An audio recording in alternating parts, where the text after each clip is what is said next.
Tucker Carlson, okay? Bad-mouthing Fox leaders. That is the reporting that led to his firing. They're about to tick me off, okay? But we'll get into that. Bad-mouthing executives led to your firing after everything you did? But never mind that. I'll give you the facts first. According to a report by the Wall Street Journal, ex-Fox News host Tucker Carlson was fired in part because of comments he made in private about his Fox News colleagues and bosses. Now, you see that there? I'm going to try to hold the commentary until the end, okay? Wall Street Journal, which like Fox is owned by billionaire conservative media mogul Rupert Murdoch, reported this week that the explicit content of Carlson's text messages, some of which had been redacted in the Dominion court documents, became known internally to senior Fox management and played a role in his ouster. Okay. Multiple reports have surfaced this week suggesting in one of the redacted messages, Carlson referred to a senior female Fox News executive as the C word. Journal reported on Tuesday that when Fox's lawyers were fighting the Dominion suit, they told Carlson they had successfully convinced a judge to keep those messages redacted. But Carlson was not impressed and told colleagues he wanted the world to know what he thought of Fox management. However, CNN writer Oliver Darcy has other theories behind the firing. Perhaps it was related to ex-producer Abby Grossberg's lawsuit against the network, which alleged rampant sexism and anti-Semitic behavior behind the scenes at Carlson's show. Or perhaps Rupert Murdoch and his chief executive son, Lachlan, wanted to send a message about who is ultimately in command at the company after having been embarrassed for months with the public airing of Fox's dirty laundry. Darcy continues, one veteran TV news executive told me that they believe the decision came down to a straightforward calculation by the Murdochs, risk versus reward. There's a lot of drama and intrigue, but this is always about managing risk versus reward, the person said. I know that's not very exciting, but it's how these decisions get made at the highest level. The executive added, a weighing of the negatives and risks to the business versus the positives or benefits. And if you're the Murdochs, it's easy to say how holding on to Carlson comes with much more risk than reward. Carlson is not a team player and, in fact, is uncontrollable, carries legal baggage, and the Murdochs are trying to put an end to the legal disputes they find themselves in. He regularly bursts negative news cycles about the network that tarnish the brand. Fox News is desperate to emerge from the cloud of negative press it has been the subject of. Meanwhile, mainstream advertisers have stayed far away from Carlson's show, which is far too toxic to associate with. Some of that has a ring of truth to me, that long list of reporting there. And some of it sounds like BS, Jackson, okay? This Wall Street Journal is Rupert's paper, okay? And I don't believe for a second that Tucker Carlson using that filthy word, that word about Tuesday, is why they fired him, okay? That's not why. It probably did boil down to risk reward. He was becoming too big for the network. And when you're a billionaire, all billionaires are bullies, sorry.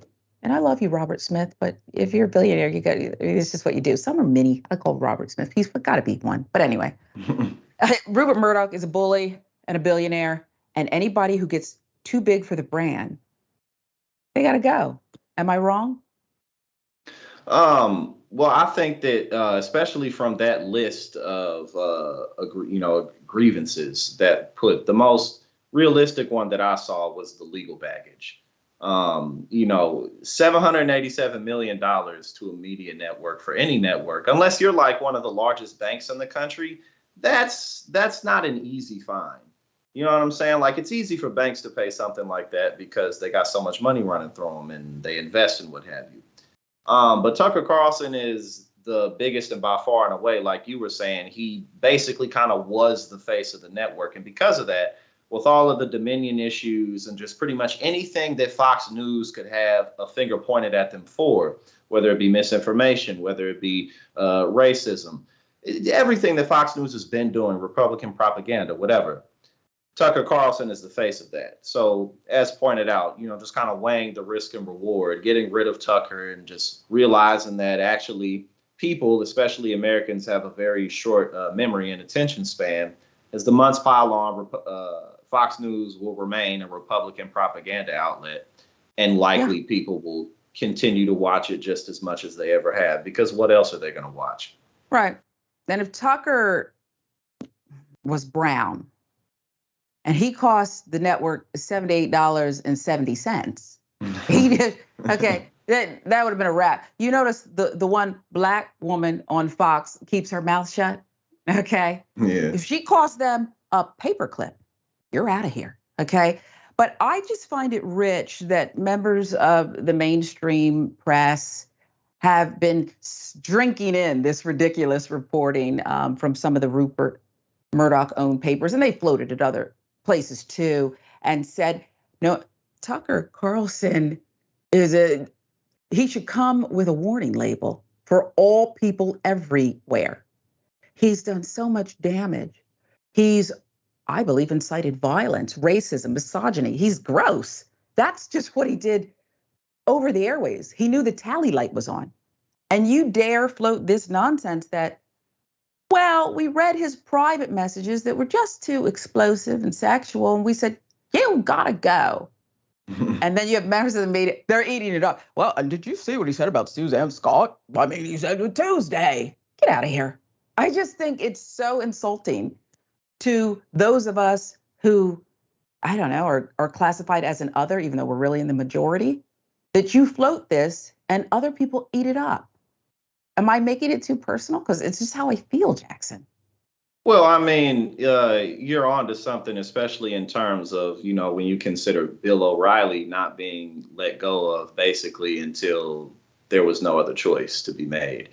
And what Bill O'Reilly was accused of and what came out about his sexual inappropriate actions with people in and out of the network is much more egregious than those text messages or anything that Tucker Carlson said. So that's definitely nonsense and BS in terms of why they let him go. Well, because he was a little bit disrespectful towards a woman. Mm-hmm. You know what I'm saying? So that's definitely a bunch of crap. But I think all you got to do is look to Bill O'Reilly to know that that's not what it is.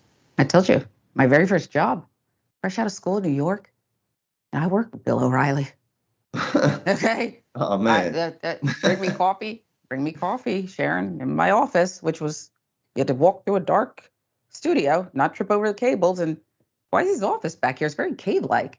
Okay. And then you had to be real ninja-like to get out of there. Okay. But I don't want to get into this with you. It's not about me. Different discussion. Please. I don't know why you asked me. This is personal, Jackson.